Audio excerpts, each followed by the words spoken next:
తెలంగాణ శాసన మండలిలో కీలక అంశాలు చోటు చేసుకున్నాయి. బీఆర్ఎస్ సస్పెండెడ్ ఎమ్మెల్సీ తెలంగాణ జాగృతి అధ్యక్షురాలు కల్వకుంట్ల కవిత భావోద్వేగానికి లోనై కన్నీరు పెట్టారు. తన ఎమ్మెల్సీ పదవికి రాజీనామాను వెంటనే ఆమోదించాలని మండలి చైర్మన్ ను కోరుతూ బీఆర్ఎస్ పార్టీపై మండలి వేదికగా ఘాటు వ్యాఖ్యలు చేశారు. టార్గెట్ కేసీఆర్, హరీష్ అన్నట్లుగా మాటల దాడి చేశారు. ఈ ప్రసంగం ఇప్పుడు తెలంగాణలోనే కాకుండా తెలుగు రాజకీయాల్లో సంచలనంగా మారింది. అధ్యక్ష, నేను నిజం పక్షాన ఉన్నాను అధ్యక్ష, నేను నైతికత పక్షాన ఉన్నాను అధ్యక్ష.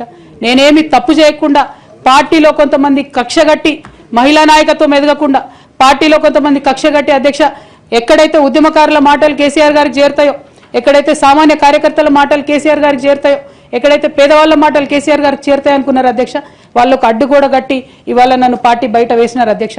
అటువంటి పార్టీలో నేను ఉండదలుచుకోలేదు అధ్యక్ష. కాకపోతే మీతో నేను రిక్వెస్ట్ చేస్తా ఉన్నా అధ్యక్ష, ఏ పొలిటికల్ పార్టీ అయినా అధ్యక్ష రాజ్యాంగాన్ని స్ఫూర్తిగా తీసుకొని పనిచేయాలి అధ్యక్ష. బీఆర్ఎస్ పార్టీ ఆ స్ఫూర్తితో లేదు అధ్యక్ష. కాబట్టి నేను ఈ రాష్ట్రంలో మహిళలకు కొంత ఇన్స్పిరేషన్ ఇవ్వడానికి అధ్యక్ష, ప్రజలకు ఓవరాల్గా సేవ చేయడానికి అధ్యక్ష, ఇప్పుడు కాంగ్రెస్ పార్టీ చేస్తున్న విధానాలకు ప్రధాన ప్రతిపక్షం అధ్యక్ష ఇవాళ లేనేలేదు హౌస్లో. నిన్న మొన్న అసెంబ్లీ నడిచింది, అక్కడ లేనేలేదు అధ్యక్ష. ఆ యొక్క గ్యాప్ని ఫిల్ఫిల్ చేయడానికి అధ్యక్ష నేను ఇవాళ ఒక వ్యక్తిగా ఈ హౌస్లోకి వెళ్ళిపోతున్నా అధ్యక్ష. కానీ నేను ఒక శక్తిగా ఫ్యూచర్లో చట్టసభలకు తిరిగి వస్తా అధ్యక్ష. డెఫినెట్గా ఒక పొలిటికల్ సిస్టమ్ని క్రియేట్ చేస్తా అధ్యక్ష. ఈ స్టేట్లో చేసి ఖచ్చితంగా ఒక శక్తిగా నేను తిరిగి వస్తాను అధ్యక్ష. కవిత తన ప్రసంగంలో మొదటి నుంచి భావోద్వేగానికి లోనయ్యారు. నా రాజీనామాను ఆమోదించాలని కోరుతున్నాను, ఇకపై ఈ పదవి అవసరం లేదు అని చెప్పి కన్నీళ్లు పెట్టుకున్నారు. బీఆర్ఎస్ కంటే ముందే తాను తెలంగాణ జాగృతి పేరుతో ఉద్యమాన్ని ప్రారంభించానని, పార్టీ ఏర్పడిన తర్వాత కూడా తన స్వతంత్ర కృషిని కొనసాగించానని పేర్కొన్నారు. అయితే పార్టీ నాయకత్వం తనను ఎప్పటికీ అండగా నిలబడలేదని ఆవేదన వ్యక్తం చేశారు.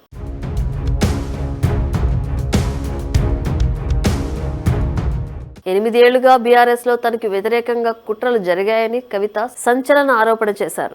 ఉద్యమకారులు సూటిగా ప్రశ్నించే వారి పట్ల పార్టీలో వివక్ష చూపారు. నేను ప్రశ్నిస్తే నాపై కక్ష కట్టారు, ఏనాడు పార్టీ నాకు అండగా నిలవలేదు అని ఆగ్రహం వ్యక్తం చేశారు. బీఆర్ఎస్ హయాంలో రాష్ట్రంలో జరిగిన ప్రతి నిర్మాణంలోనూ అవినీతి జరిగిందని నేరుగా ఆరోపించారు.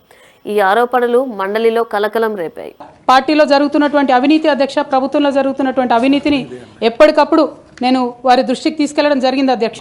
అమరజ్యోతి నుంచి మొదలు పెట్టుకుంటే అధ్యక్ష, అంబేద్కర్ విగ్రహం దగ్గర నుంచి మొదలు పెట్టుకుంటే అధ్యక్ష, సెక్రటేరియట్ నుంచి మొదలు పెట్టుకుంటే అధ్యక్ష, కలెక్టరేట్లలో కూడా తీరని అవినీతి జరిగిన మాట ముమ్మాటికి వాస్తవం అధ్యక్ష. టీఆర్ఎస్ ను బీఆర్ఎస్ గా పేరు మార్చడాన్ని తాను ఎప్పటికీ ఒప్పుకోలేదని కవిత స్పష్టం చేశారు. ఆ నిర్ణయం తప్పు, తెలంగాణ ఆత్మగౌరవానికి విరుద్ధం అని అన్నారు. పార్టీ మౌత్ పీస్ గా ఉన్న ఛానళ్లు, పత్రికలు కూడా ఎప్పుడూ తనకు మద్దతు ఇవ్వలేదని ఆవేదన వ్యక్తం చేశారు. తన చుట్టూ ఉన్న వారే దురుద్దేశంతో దురాగతాలు పుట్టించారని, నిజామాబాద్ ఎంపీ టికెట్ తాను ఎప్పుడూ కోరలేదని స్పష్టం చేశారు. అయినా సరే అధ్యక్ష, పార్టీ మౌత్ పీసులుగా ఉండేటటువంటి పార్టీ పేపర్లు, పార్టీ ఛానళ్లు ఏ ఒక్కరు కూడా ఎన్నడూ కూడా మద్దతు ఇవ్వలేదు అధ్యక్ష. అయినా సరే ధైర్యం వదులుకోకుండా మొక్కువని ప్రయత్నంగా నేను ప్రయత్నం చేస్తూనే వెళ్ళాను అధ్యక్ష. కవిత ప్రసంగం ఆశాంతం బీఆర్ఎస్ నాయకత్వంపై తీవ్ర విమర్శలు చేశారు. పార్టీలో తనకు జరిగిన అన్యాయాలు, కుట్రలు, వివక్షలను ఒక్కొక్కటిగా ఆమె వివరించారు. ఈ ప్రసంగం సమయంలో మండలి సభ్యులు నిశ్శబ్దంగా ఉన్నారు. కవిత భావోద్వేగానికి లోనే కన్నీరు పెట్టుకోవడం చూసి కొందరు సభ్యులు కూడా ఆవేదన వ్యక్తం చేశారు.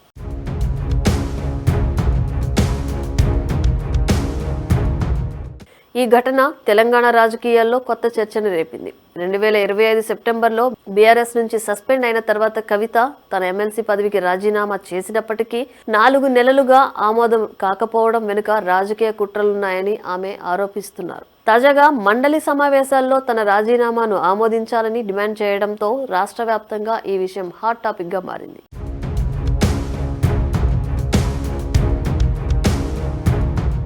కవిత ప్రసంగం తర్వాత మీడియాతో మాట్లాడుతూ తాను ఇకపై స్వతంత్రంగా ప్రజల కోసం పోరాడతానని, తెలంగాణ జాగృతి ద్వారా ఉద్యమాన్ని కొనసాగిస్తానని చెప్పారు. బీఆర్ఎస్ లో జరిగిన అన్యాయాలు ప్రజలకు తెలియజేయడమే తన లక్ష్యమని స్పష్టం చేశారు. ఈ భావోద్వేగ ప్రసంగం రాష్ట్ర రాజకీయాల్లో కీలక మలుపుగా మారనుందని రాజకీయ విశ్లేషకులు అభిప్రాయపడుతున్నారు.